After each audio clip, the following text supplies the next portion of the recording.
Abi var mı içeride bir bakıp demeyiz?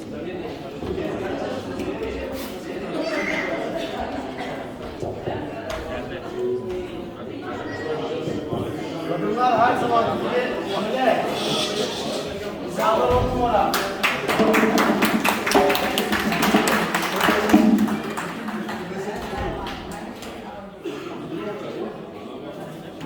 Efendim iyi haftalar.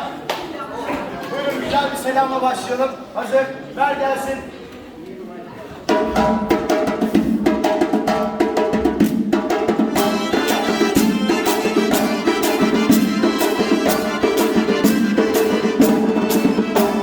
Ayaklarımız hizasında açık.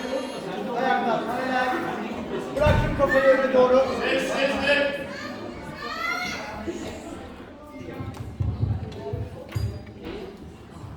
Yukarıya.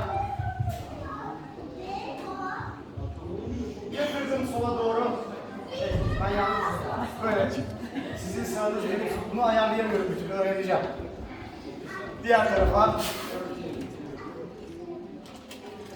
Serbest. Omuzlar başladı önden geriye doğru. Büyük daireler. Ellerim dirsek bu omuzlarına geldi. Ben bugün konuşamıyorum. Niye bilmiyorum. Olsun hocam. Efendim. Kollar devreye girdi. Büyük daireler.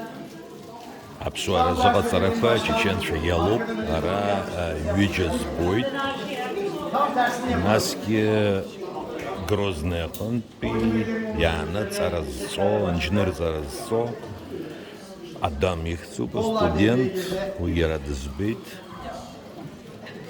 Абдулмажидови. Serbest. Ayaklarımı biraz daha açtım. Kollarımı açtım. İki yana avuç içleri beni göstersin. En uzak noktadan uzatıyorum kendimi iyice. Pencereyi değmeye çalışın lütfen. Diğer tarafa. Акошар языкызцо хумсат шара дрею Diğer taraf. арт ара аджик вечер города зиги абсу. Evet, teşekkür ederim. Ayakları kapattık altı pozisyona. Bilyelerle başlıyorum. Hazır. Beni geçen seferki gibi durdurmayacağım. Bilyeye gidiyoruz. Sonra röleve giyeceğim. Sonra tandiler yapacağız. Doğru kurmasındayım. Böyle gideceğiz. Hazır. Gelsin kepkep. Gelmesin müzisyen yok. Gelsin müzisyen. Gelsin müzisyen. Bu arada bir şey söyleyeceğim. Bu nedir bu müzisyenle? Yakında mangal yapacak. Ev falan mı getireceksin? Bu nedir ya böyle? Jelibonlar falan böyle. Hocam öyle çalışıyorlar. Benzin lazım diyorsunuz. Şeker yapıyorlar.